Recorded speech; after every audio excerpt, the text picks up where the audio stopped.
దినవృత్తాంతములు 2వ గ్రంథము 16వ అధ్యాయములో ఉన్న 14 వచనములు.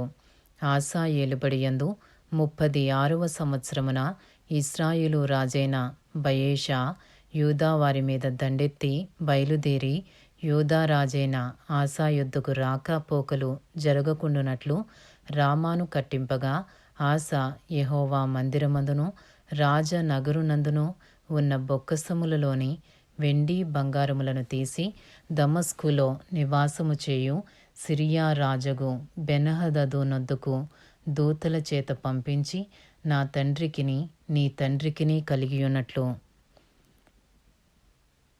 నాకును నీకును సంధి కలిగియున్నది. వెండి బంగారమును నీకు పంపియున్నాను.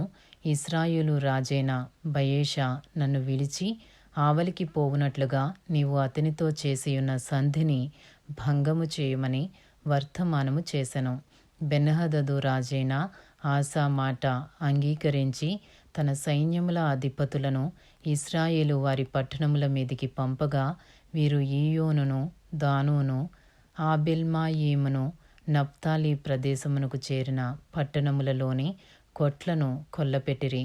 బయెషా అది విని రామాను ప్రాకారములతో కట్టించుట మానివేసి తాను చేయుచున్న పని చాలించెను. అప్పుడు రాజైన ఆసా యూదా వారినందరినీ సమకూర్చెను. వీరు పోయి బయెషా కట్టించుచుండిన రామా పట్టణపు రాళ్లను దూలములను తీసుకుని వచ్చిరి. వాటితో ఆసా గెబను మిస్పాను ప్రాకారపురములుగా కట్టించెను. 2వ దినవృత్తాంతములు 16వ అధ్యాయము 7వ వచనము నుండి.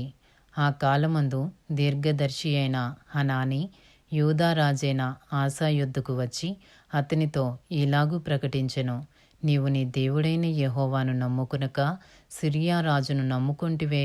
సిరియా రాజు యొక్క సైన్యము నీ వశము నుండి తప్పించుకుని పోయెను. బహు విస్తారమైన రథములను గుర్రపు రౌతులను గల కూషీయులను లూబీయులను గొప్ప దండై వచ్చిరి కదా. అయినను నీవు యెహోవాను నమ్ముకునినందున ఆయన వారిని నీ చేతికి అప్పగించెను.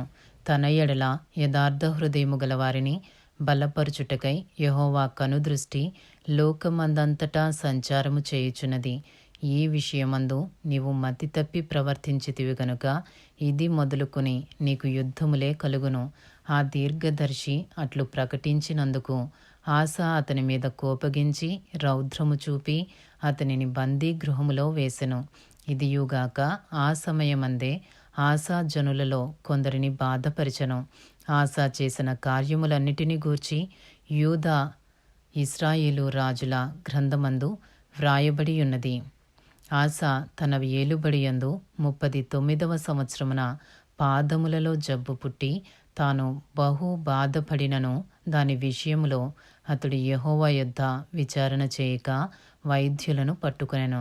ఆసా తన పితరులతో కూడా నిద్రించి తన ఏలుబడియందు 41వ సంవత్సరమున మృతి నొందగా, అత్తరు పనివారి చేత సిద్ధము చేయబడిన సుగంధ వర్గములతోనూ పరిమళ ద్రవ్యములతోనూ నిండిన పడక మీద జనులు అతని ఉంచి అతని నిమిత్తము బహు విస్తారమైన గంధవర్గములను దహించి దావీదు పట్టణమందు అతడు తన కొరకై తొలిపించుకునిన సమాధియందు అతని పాతిపెట్టిరి. ఇంతటితో దినవృత్తాంతములు 2వ గ్రంథములోని 16వ అధ్యాయంలో ఉన్న 14 వచనములు పూర్తి చేయబడినవి.